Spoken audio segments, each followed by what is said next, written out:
сәхнәдән тыш, ниндидер менә шул укытулардан тыш, артистлар дип әйтик, шәхсән нинди өлеш кертә алабыз тагын телне яклау да түгел, хәтта данлау, ничектер аны модага кертү өчен. Ну, артистлар хәзер бөтенесе бит инде интернет шелтәрләрендә утыра, аккаунтларында, аларга кем кулына суга ник русча язасын дип язсыннар, татар шәрәхәтләренә баралашсыннар, конкурслар оештырсыннар.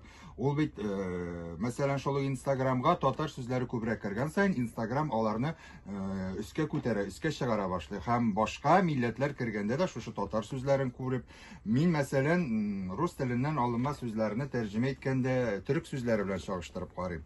Чөнки Төркиядә шушы Фейсбуклар, Инстаграмнарда бик популяр. Шуңа күрә нигә безгә дә татар артистлары, татар җәмәгатьчелеге, хотя бы менә шушы ниләрне, аккаунтларны рәхәтләндереп татарча гына алып бармаска сообщество.